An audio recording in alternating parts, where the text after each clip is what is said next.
sports fans, this is Robert with WTP Sports Dudes here live on this Saturday morning, ready to talk about some of that fantastic NBA playoffs. We also got some NFL news that's out there in the rumor mill, and let's talk a little bit of college football, some questions and answers. We got to get the thoughts of the men that are on the panel today. I'm here this morning with my man Post Game of the Post Game Sports. How you feeling, Post Game? Man, I feel wonderful, Rob, man. It's always a great time when we get together, and I'm ready to get it. Good morning, fellas.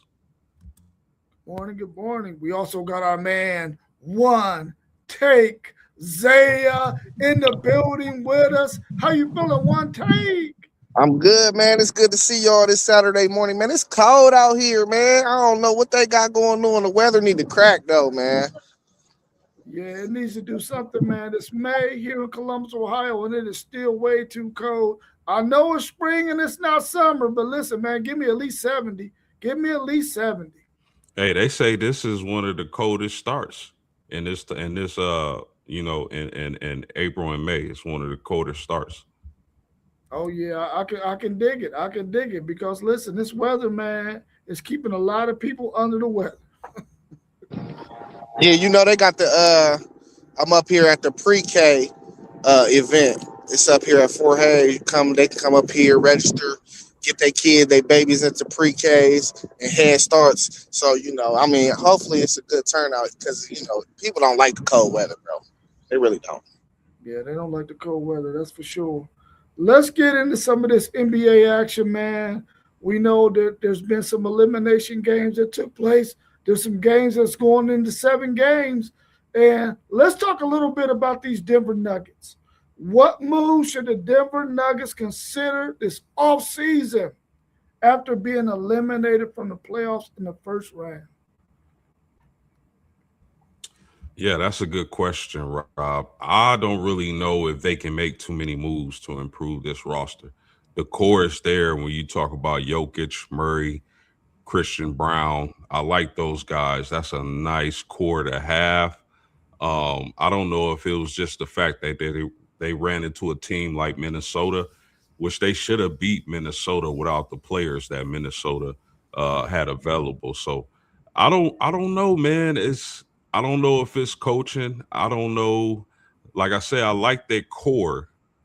Maybe you ship Johnson off and see what you can get for him, but I like this Denver Nugget core. They underperformed this season, and it's really sad because I think they could have gave the Spurs a run for their money. Seeing as though how their roster is constructed. But that's a good question. I'm not sure what moves they can make. I mean, Cam Johnson may be a guy on the chopping block, but I like this core, man. They just didn't get the job done. Yeah, I think you just got to find defenders. I think McDaniels called them out, and I feel like it was a lot of stuff that was exposed.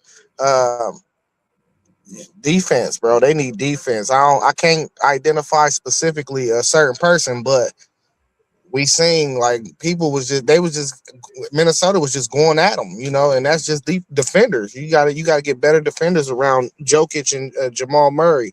Um, and Post said Cam Johnson. I thought he was supposed to be a 3-and-D guy originally, so I don't know. Like I think they just probably really underperform. But it's a thing too though. Matchups is a real thing. And the last few years, Denver has been struggling with Minnesota. So maybe it's just a bad matchup. But at the end of the day, if you want to be the top dog in the West, you got to be a well-rounded team like OKC and the Spurs ultimately to get to the goal. So, but definitely defenders. They need defenders.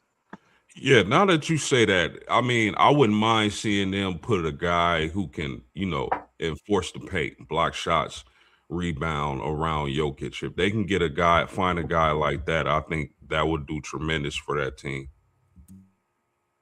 Yeah, do y'all think they will consider getting rid of one of their better players to probably get a guy like that?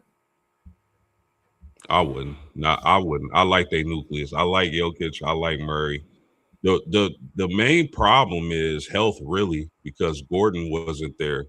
If Gordon, I don't know what they can do to improve his health. Maybe go vegan. Who knows? Maybe change the training staff. Who knows? But if they had Gordon, I definitely think they would have been in a better position to win. They should have won the series.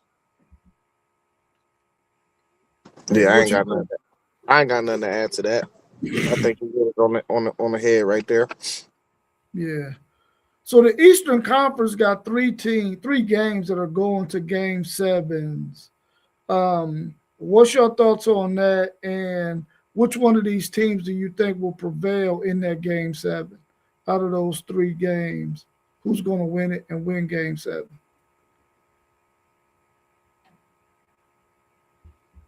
Yeah, Uh, go ahead. I'm going to take Boston. Rob, yo 76ers been playing out of their minds.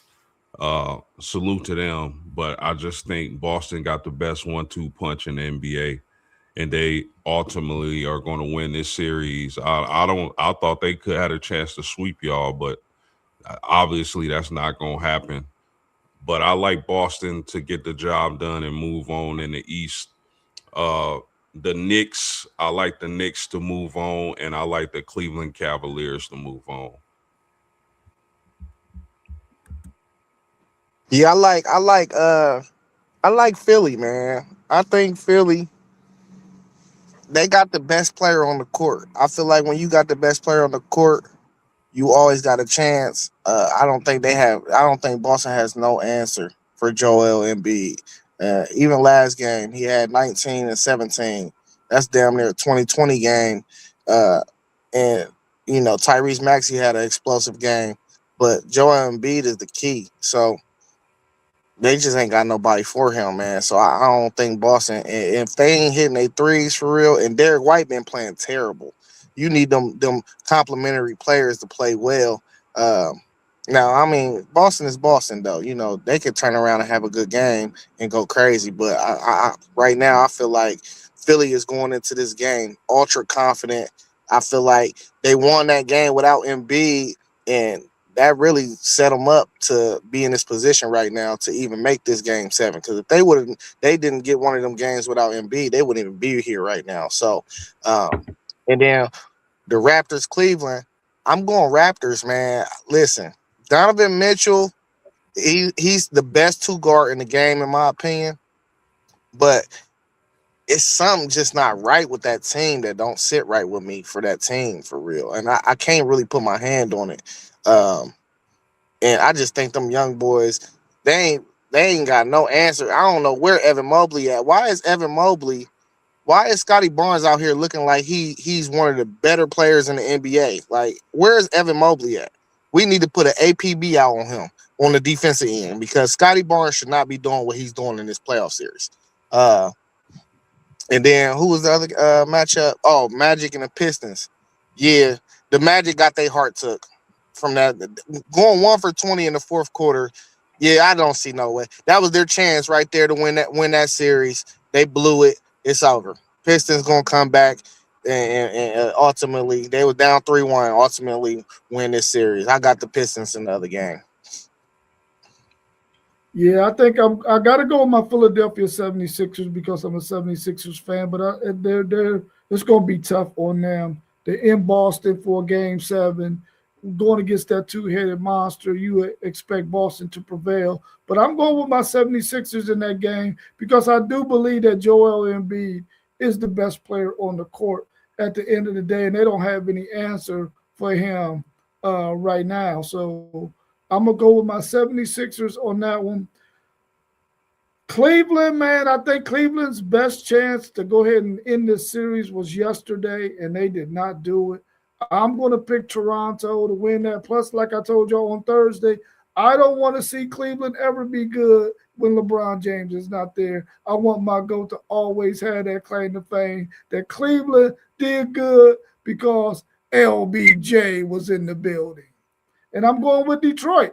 I feel like Orlando, you blew it, man. You had an opportunity to seal the deal early in this series, and you did not do it. You allowed the Detroit Pistons, who has really been one of the best teams in the league all season behind OKC, that you allowed them back in it. So I think they're going to end your dreams here in game 7. So I'm taking Detroit, I'm taking Toronto, and I'm taking the Philadelphia 76ers.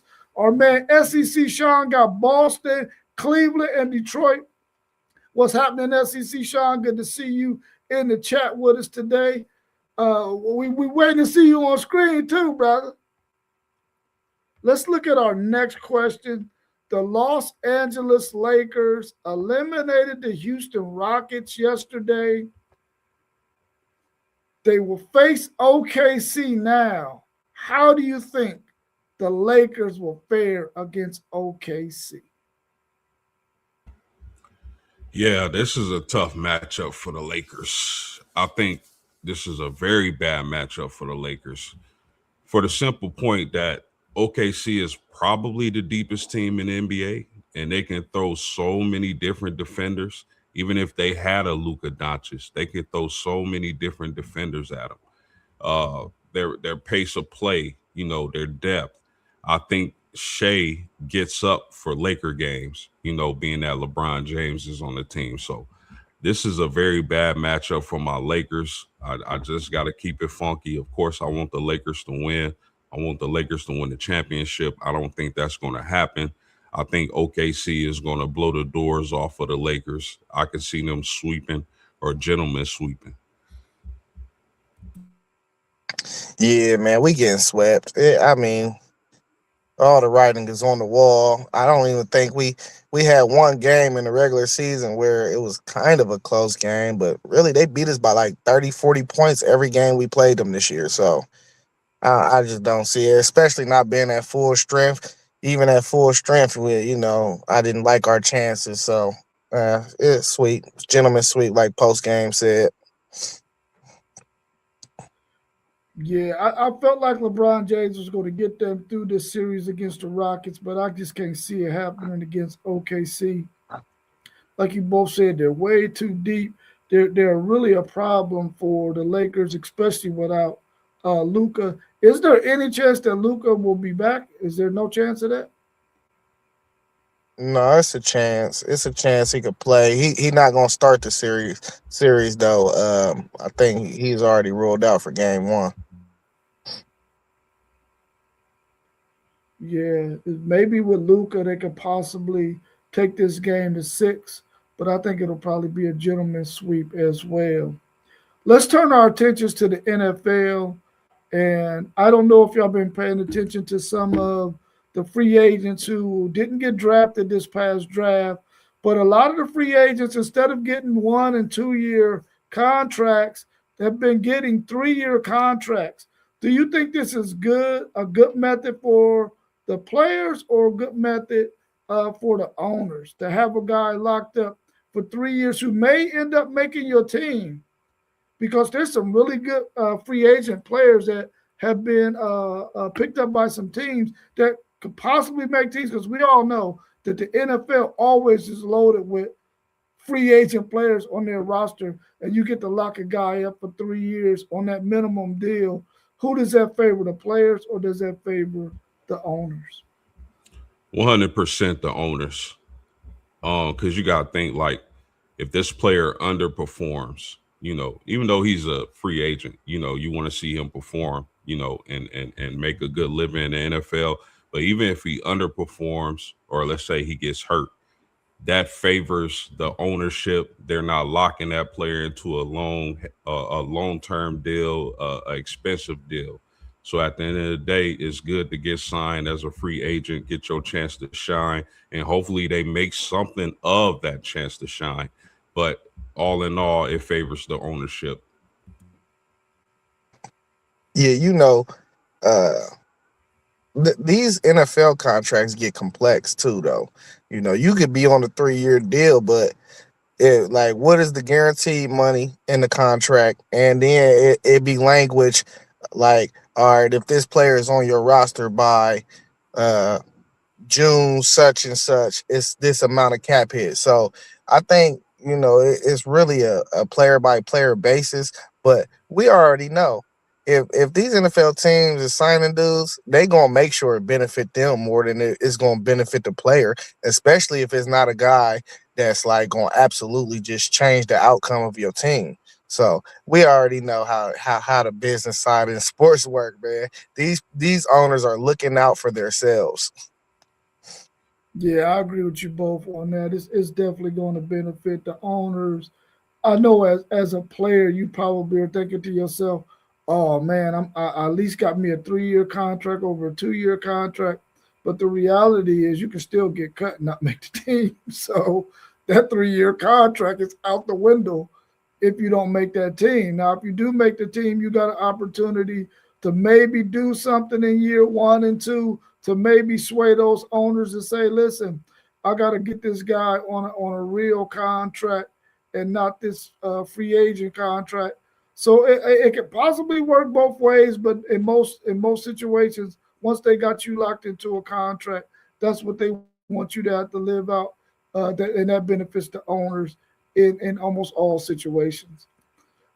What do y'all think about this situation with Lamar Jackson possibly playing in Baltimore, maybe one more season and that be it? Do you think that's a good move for Baltimore?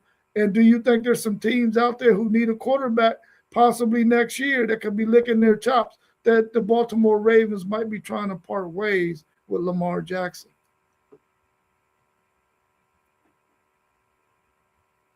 Man, Baltimore will be silly to let Lamar Jackson walk out the door.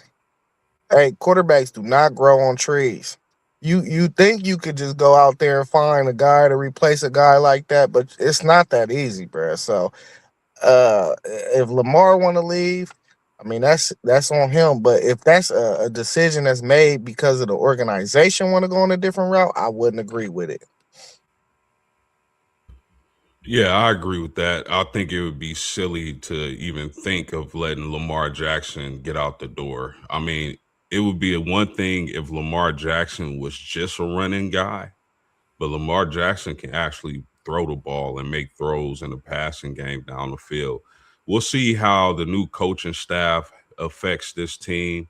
I think they've been just like right there the last few years, outside of last year.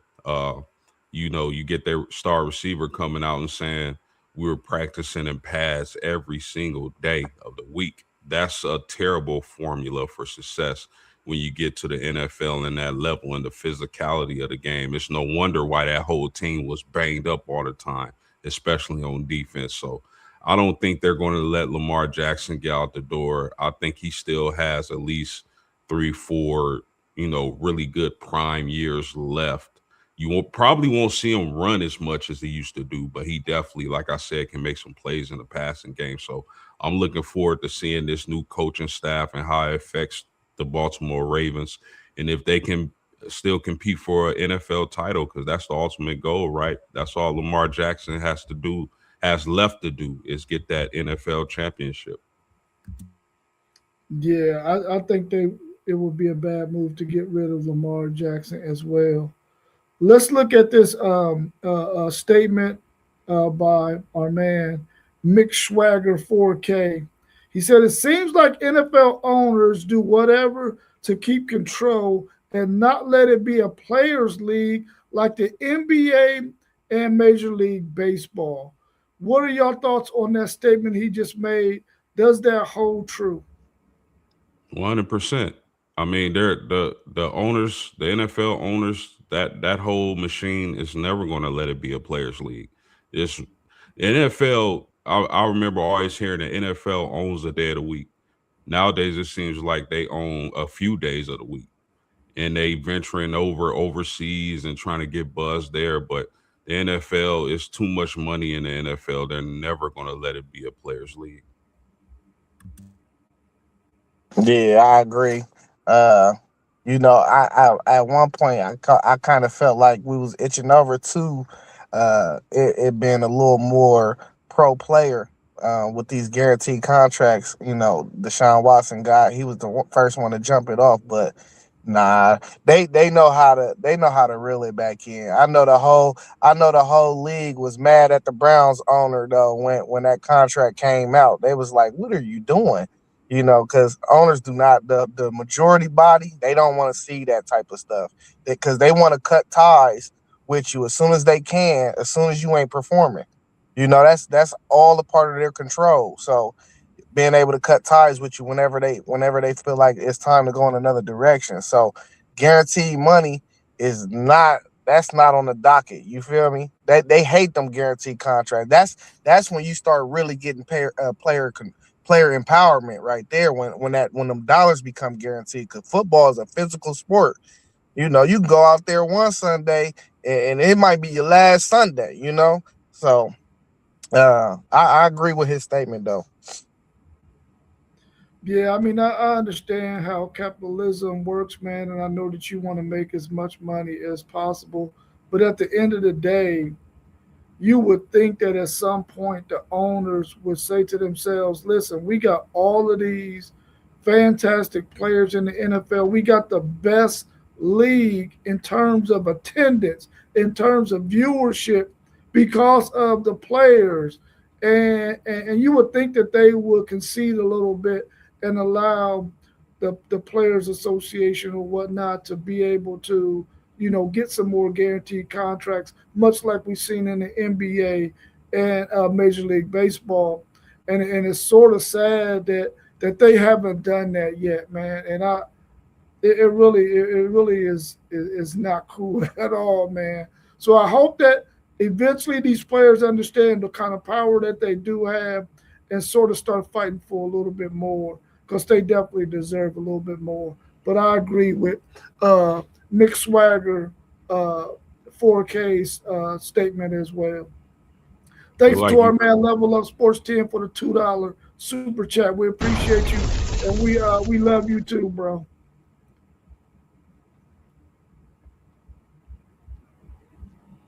Was you gonna say something else, post game? no, I was just saying, it look like you got some super chats, my man. Yeah, I'm checking him out right now. We got our man Mossberg of Level Up Sports 10.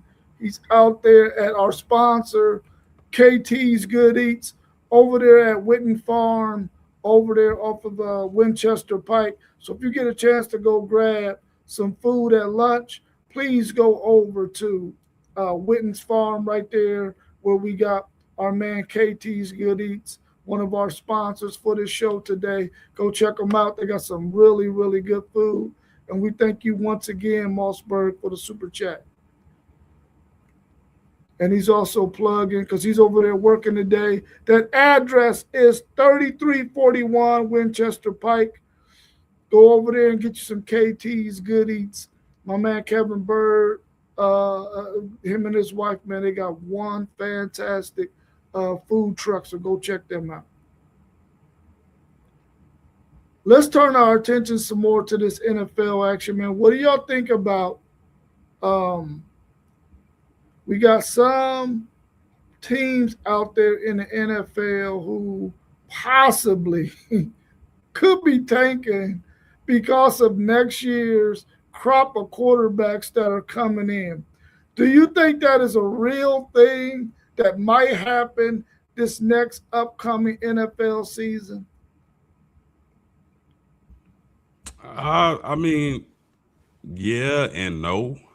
I think, like for instance, I think Pittsburgh. I think they know they probably won't contend in the AFC North.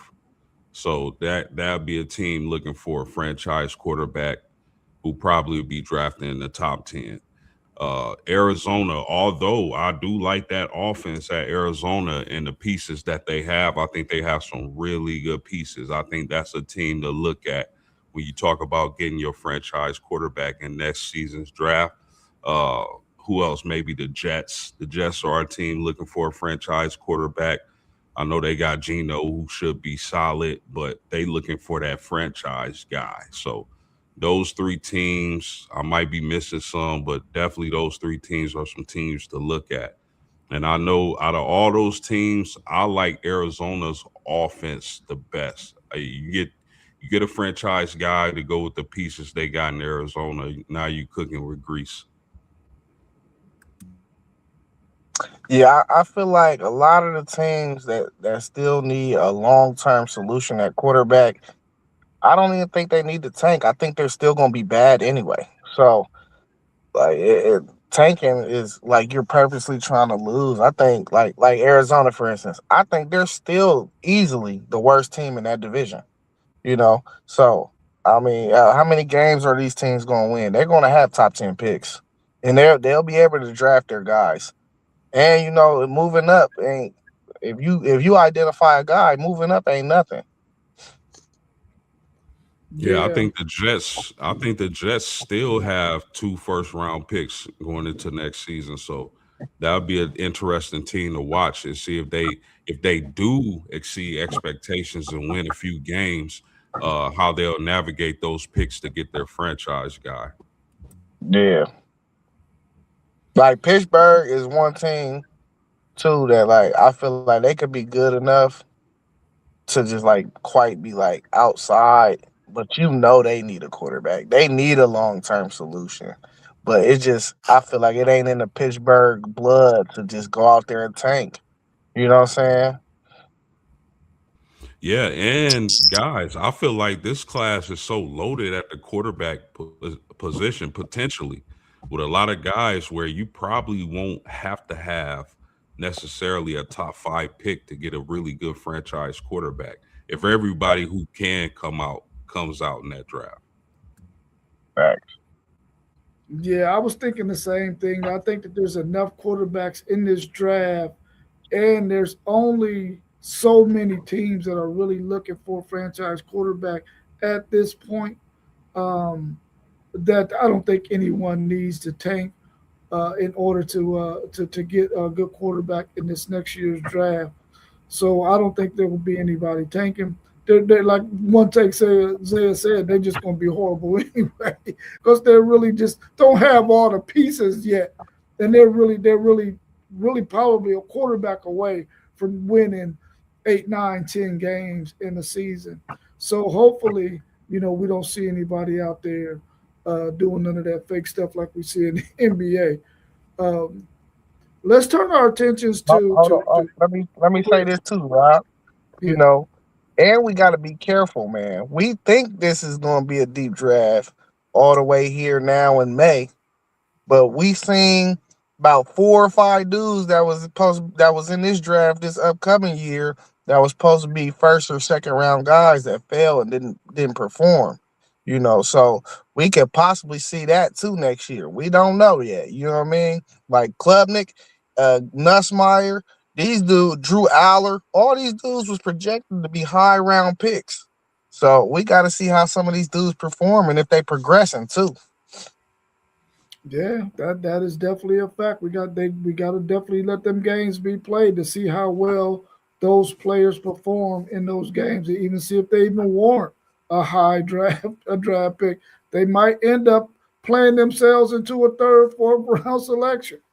Which I mean, I guess if a team can get somebody there and they can develop them, that might be a good spot to get them, and you don't have to pay a quarterback a whole lot of money. Yeah, Let, that's let's true. turn our attentions to some college football things that are out there.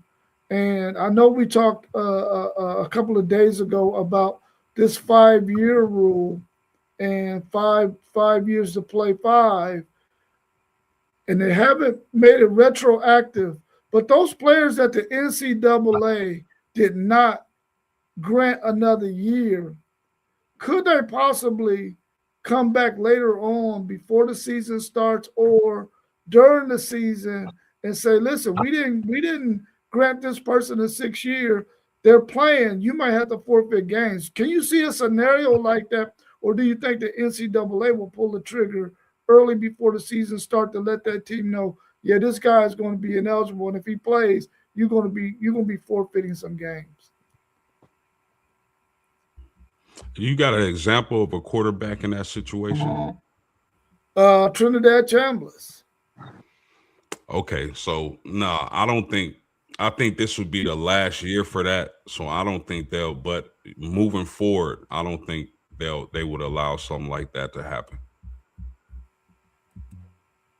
Yeah, man, we talk about the NCAA. I don't put nothing past nothing happening in college football regarding these type of things. Indiana, for example, last season they had a defensive back that applied for an extra year. They at the beginning of the year he couldn't play the first 2 or 3 games. Then he got an injunction saying that he was eligible until the court case finally ceased. And then by the time the end of the year rolled around, when they figured it all out, it happened after the season. They was talking about them having to vacate the national championship because of this player.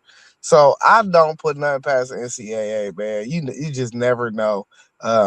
But that's an NCAA problem. I don't see why they would have to rule any team ineligible, especially if they have an injunction saying that the kid can play and then they turn around and say he's actually ineligible. You see what I'm saying? So I don't Mhm. know, man. But Indiana went through that whole situation last year with the dude that applied for a 7th year, and he was their starting safety, or so I can't think of his name. But you can see anything in the NCAA, literally. They have no control over their sport. Yeah, I think the fact that the president of the United States and Congress is getting involved, I think we're going to see stricter situations moving forward, though. But let me add this, fellas. Your your boy Brandon Sorsby, I really, and as more information trickles, of course, I'll adjust my opinion. But that kid really had an issue. That dude was making 25 cent, 50 cent, 75 cent bets. Like, like you would think when you first heard the news, this dude was making 500,000. No, he was making like quarter bets, like frequently. So I really believe he has an issue. Yeah,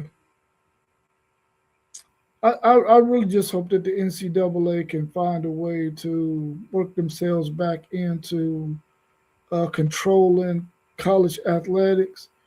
I think they're off to a pretty good start in trying to get their teeth back in, even though they're going to be dentures. I like the fact that they're at least trying to get some control over college athletics, man, because it's really been a mess. But they had an opportunity to get ahead of it years ago, and they didn't. So now they finding themselves behind the 8 ball. But I think eventually they're going to get it worked out. I don't think they're going to do anything to any of those players who are playing and got an injunction to play this year. But going forward, I don't think anybody else is going to be able to get that off. I think they're going to shut that down. But this year, players like Trinidad Chambliss, and I think there's another one maybe at another school that's going to get to play. It might be Michigan State, possibly. But the ones that they ruled on and gave us a 6 year, of course, those guys are going to be okay. Hey Rob, Well, yeah. hey, post game just made me feel like I'm a gambling addict. You remember I was showing you them 25 cent tickets, man. Yeah, yeah. I wasn't going to mention that, though. I'm good though, man. I'm good. Hey, I don't gamble no more than $10 a week, y'all. I'm good. I'm all right. Yeah. What do y'all think about SEC Sean's uh, he's asking a question right here. Did we see the starting quarterback from Minnesota was arrested for using a fake ID and underage drinking? How do you think a situation like this should be handled by the NCAA when something like this happens? Or is this something for the university just to deal with? Yeah, to me, it got to be a university thing. I mean, the NCAA has governing rules, but at the end of the day, this is your player, Minnesota. This is your player making this decision, making this bad decision to do what he did, fake underage drinking. I can't allow that at my university. I don't know about kicking him out or suspending him for the season, but I definitely think he needs to be punished for that and maybe even get to some alcohol program. If it's that serious, you need to do all that just to have a drink. Then he probably needs some help. Yeah, I agree. This a university matter. Nobody. Well, I don't know the story, but if nobody got hurt, um, then I feel like he didn't go to the point where it ain't no coming back from. And I'm in agreement with post game. He need to get some help. Why is you getting a fake ID? Why you couldn't just get one of the older teammates? I mean, I get it. We in college. College. You want a lot of students want to have a good time. It's a lot of underage drinking in college. I've been there. I've done that, so I understand that part of it. But like if you gonna do that, you do that in the dorm. You have one of your older guys go get you some. You do it in a safe environment, man. That's the only thing I think. But it is a lot of underage drinking in college. It is what it is. There's no way around that. But when you go into the links of getting fake IDs and stuff, it probably wasn't even a fake ID. It's probably one of his partner's IDs, and he was like, I look enough like you, bro. I could pass with this because I done did that before, man. So I understand, but yeah, I don't know. He ain't doing that right. And you the quarterback, you supposed to be smart, bro. That was dumb. That was not smart. Yeah, I agree. I agree. You just there's just something you can't do because when you're playing college athletics, you're gonna already be up under the microscope, so you don't want to take that chance. And I know that last year when Nick Brooks he was in a spot that he had no business being in, and Texas, of course, put him in the doghouse, and he got uh, cut his playing time because we expected him to be a player who played a lot. He eventually started playing later on in the season, but he could have been getting a lot of valuable reps earlier in the season had he not, got caught in that situation before the season had started. What do y'all think about what scenario needs to happen for Jeremiah Smith to be the number one pick next year in next year's NFL draft if he decides to come out after his junior season? Yeah, man. I believe Jeremiah Smith will be the top player on the board, but that doesn't necessarily mean he'll be the first player drafted. You see, uh, think about it. Mel Kiper had Jeremiah Love as the top player on the board, but went third overall. So just because you're the top player on the board doesn't mean you're going to go first overall. But I mean, it all depends on what the priority of the team picking in those first few picks are. If they need a quarterback, of course they're going to take a quarterback. Uh, let's just say if a team like Tennessee, Rob, if your team ends up with a top 2 or 3 pick in next year's NFL draft, they very well can pick a Jeremiah Smith. I don't think he gets out of the first 2 or 3 picks because he's just that good of a football player. He's been ready for the NFL, but it all depends on who's picking and who's picking where. If you need a quarterback badly, you're probably going to pass on a wide receiver like that. But if you good at quarterback, if you got your young franchise quarterback in place, and you just building your team up, Jeremiah Smith is going just gonna come off the board quick as I don't know what. So definitely he'll definitely be in that top 3 conversation, if not first. My early theory is I gotta see and wait to see if Arch Manning declares for the draft. If Manning is on the board, I don't think nobody's gonna pass up on a Manning as the number one pick. If he's not, which I think is very possible, he could go back to school again and continue his development. I think Jeremiah Smith will have a chance. Because when we looking at the board, we looking at Dante Moore, we looking at a Lenore Sellers, maybe a Sam Levitt might be up there somewhere. It's a multitude of different quarterbacks. Julian saying, um, and I just think if you the right team, especially like if you like the Raiders and you just drafted a quarterback, if the Raiders are terrible again and they are up there somewhere in that 1 or 2 area, maybe they can get right there at number one. Yeah, what that's the last thing they need for real. Honestly, for me to complete their offense, if Mendoza looked promising, you got the tight end, you got the running back. Now you gotta get the receiver. Um, and even like other teams though, like the Jets, I could see the Jets going quarterback. Uh, but like all the other teams, I could see them going quarterback off rip. Like, and it just depends on what the attrition look like in that first round with that first round talent of the quarterbacks though. Because if it's like three or four guys there, it's about 5 or 6 teams that I can identify that need a quarterback for real long term situation. But it's hard. I see Calvin Johnson and then I see Jeremiah Smith as far as NFL prospects coming out of college.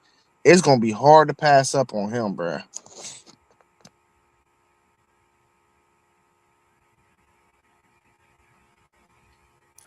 Yeah, I mean, in my opinion, I think that if the right team is right there, they're going to pick him at number one, especially if they already got their quarterback.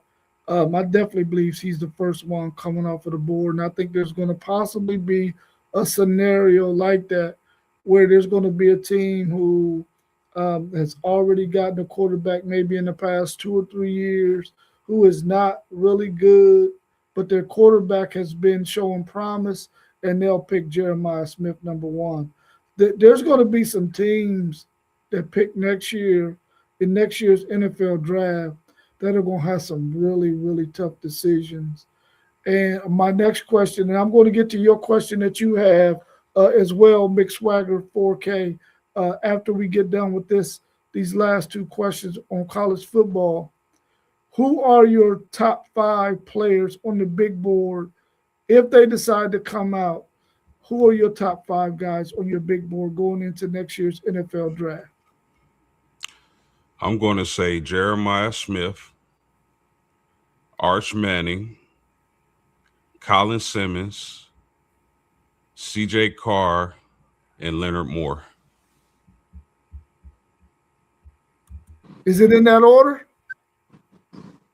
No particular order. That's just my top 5. Yeah, my top 5 heading into the year, I'll go Jeremiah Smith, Arch Manning. I like Colin Simmons too.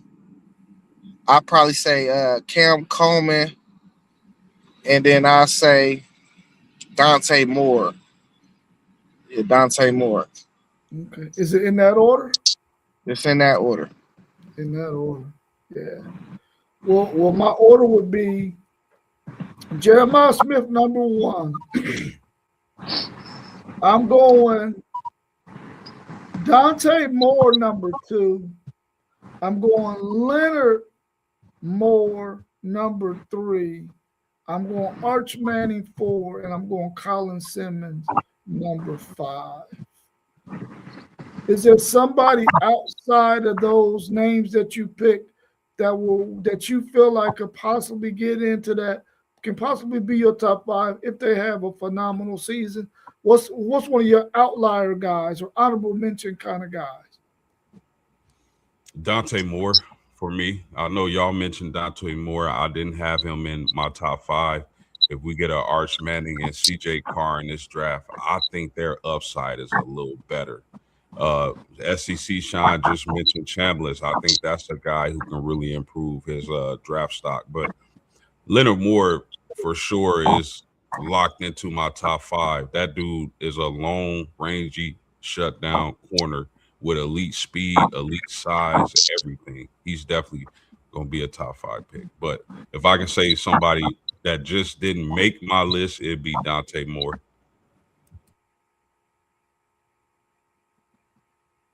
Yeah, it's a lot of players out there. I might go with how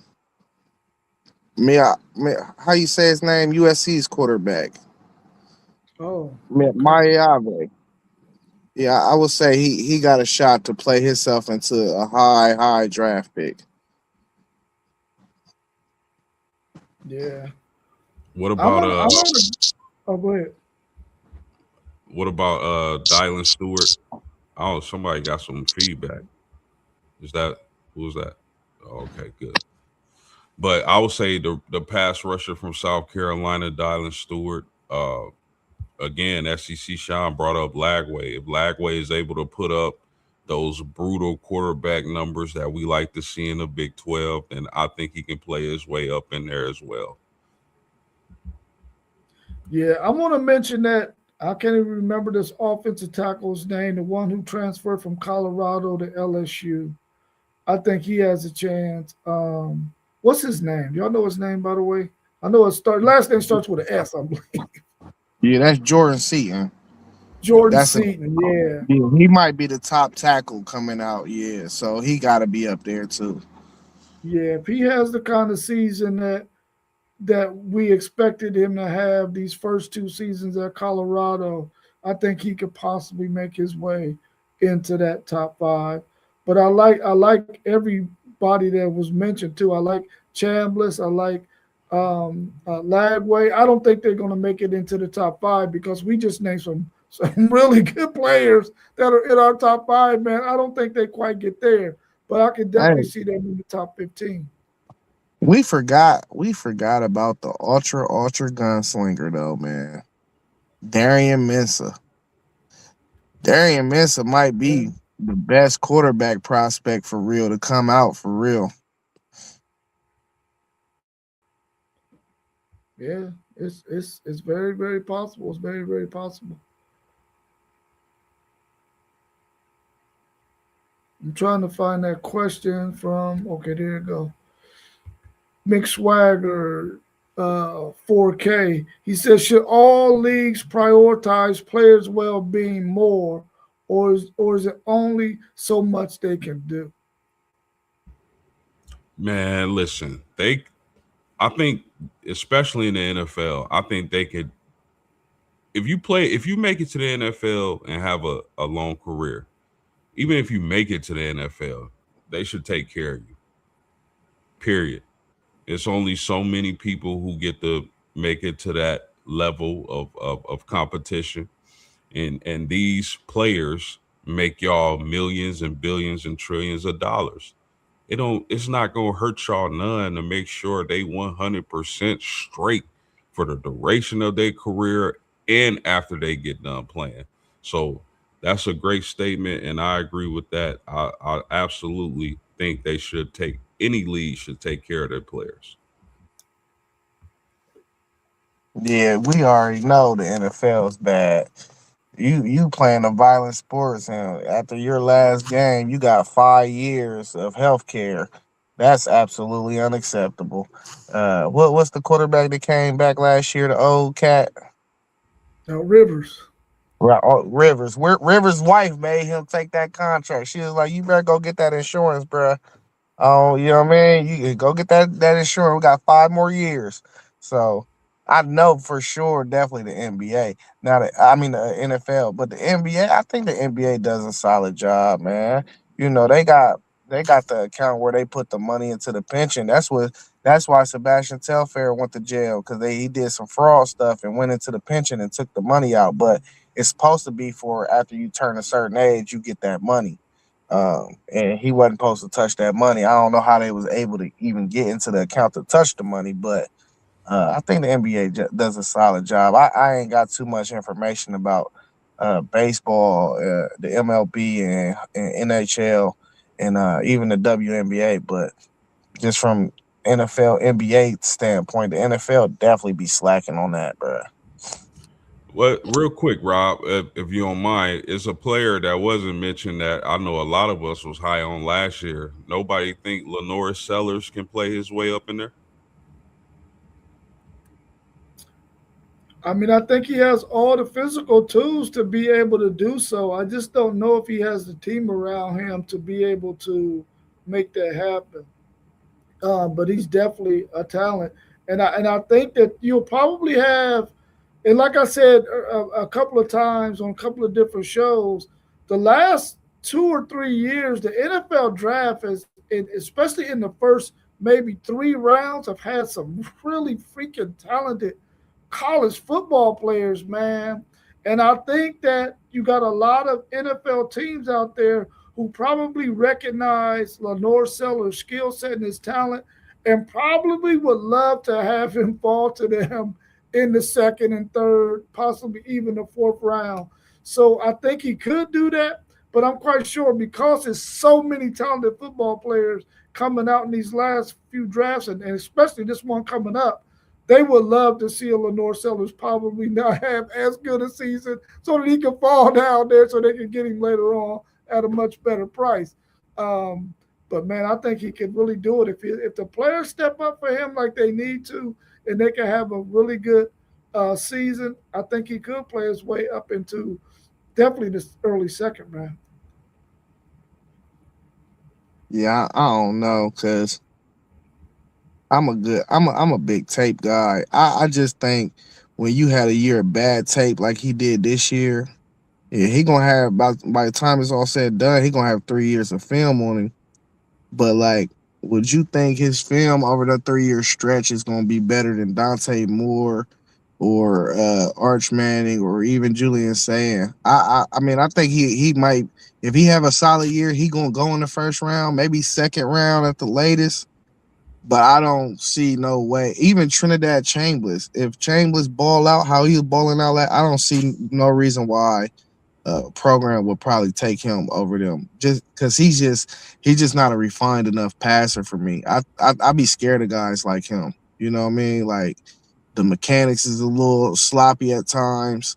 I rather if I'm going to draft an athlete, I'd rather have somebody like Arch Manning or even Dante Moore. They're not as athletic as Lenore Sellers, but I just like their passing capability way more than I like Lenore Sellers. You want an athlete at quarterback. Even Trinidad remind me of a young Russell Wilson. So like, I don't know. I just think he got enough film on him for real where he's still gonna be a work in progress. He's not a day one guy. You're gonna have to put resources in to growing him. Yeah, 100%. But I will say, fellas, if he gets to that NFL combine and puts up crazy numbers, similar to what Anthony Richardson did, somebody could fall in love with him and take him in the first. I wouldn't take him over those guys that were mentioned, but definitely somebody can trade into that first round and take it if he puts up mind blowing numbers. You know, the NFL love doing that. Yeah. SEC Sean said that there's a sleeper quarterback to watch for next season, and that's Kamario Taylor from Mississippi State. We got to see him in that bowl game, and he really is nice. Is there some other quarterbacks out there? Because we're talking about all these guys who are going to be juniors.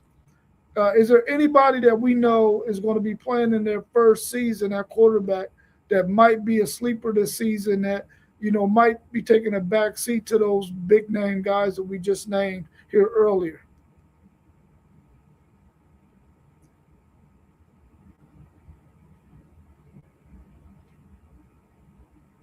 I'll tell you one off the top of my head. The guy that came in and played quarterback for Arkansas when Taylor Green went out against Texas, that Jackson kid, he was nice, man. I'm kind of scared of him. I think we play them again this year. I think we're gonna play them every year, since that's one of those rivals.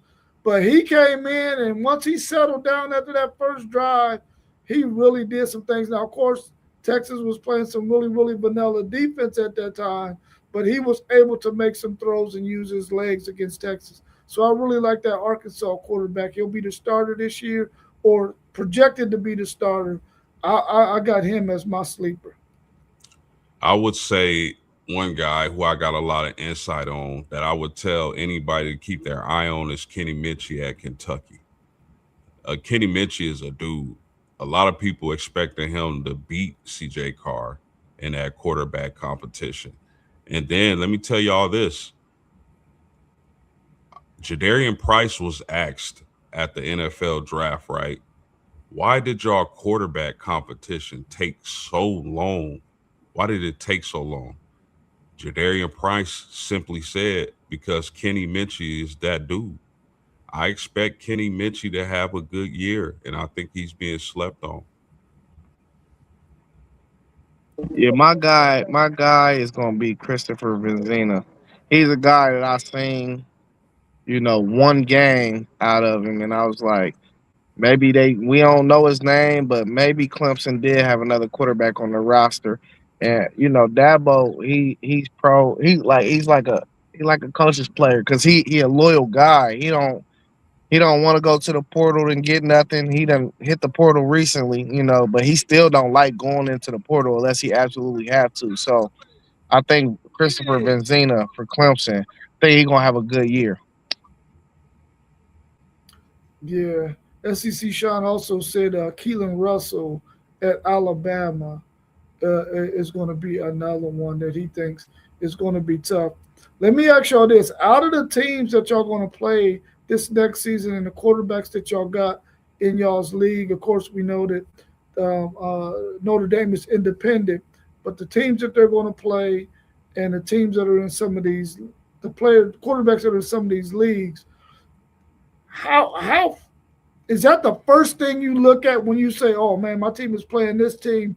Is the quarterback position the first position you look at in terms of whether or not you think y'all can win that game or not?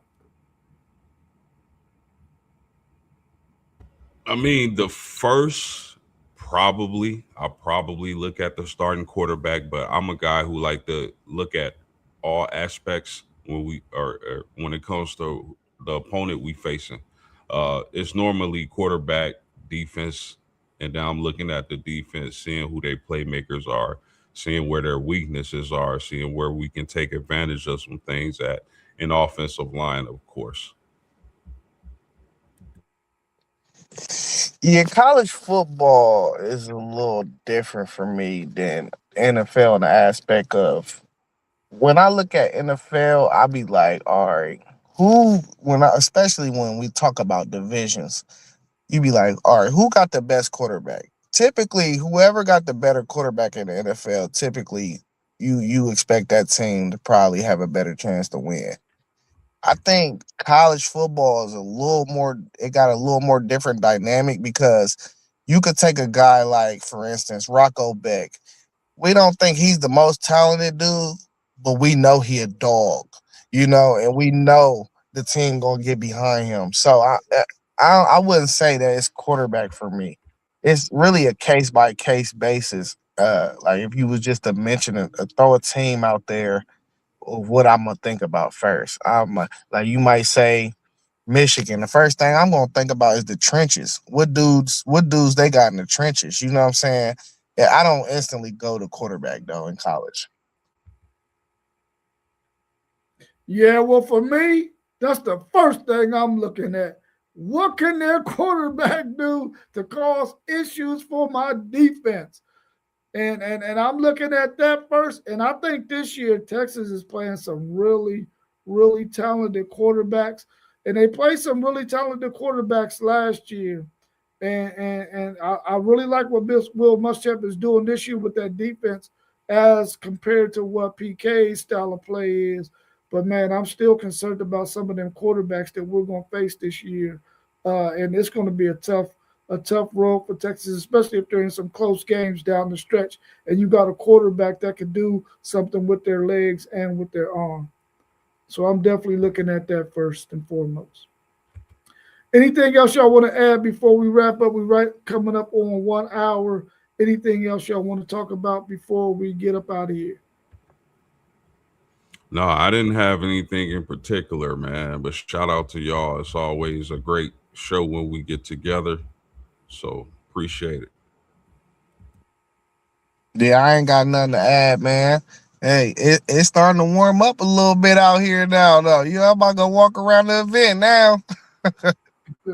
Cool, cool, cool. Well, let's get one last shout out to KT's Good Eats, our sponsor. They're out there today with their food truck out at Witten's Farm, 3341 Winchester Pike. Go check them out. They got some really, really good food that you'll love. They got some slamming sides. I think they're going to have their pulled pork sandwiches and some other stuff. Go out there and check them out. I probably shouldn't have said the pulled pork because I'm not a pork fan. But anyway, go check out my man Kevin Bird and his wife at their food truck. They got some really, really, really good food. And also, while you're there, go check out Witten's Farms Market. They got a market there where they got baked goods, they got drinks, they got all kinds of stuff. So go check out both of those places. You get a twofer for one. If you go by there today, go check them out. All right, y'all, have a good rest of y'all Saturday. We appreciate everybody for tuning in. Make sure that when you go rewatch this, check out all of our channels, subscribing across the bottom. We all have our own individual channels that we want you to support as well. So go check us out there, and also go to our website at WTPSportsDudes.com and check us out on Spotify and on Patreon at WTP Sports Dudes 2026. All right, y'all, enjoy the rest of y'all Saturday. And as usual, we are out. Peace.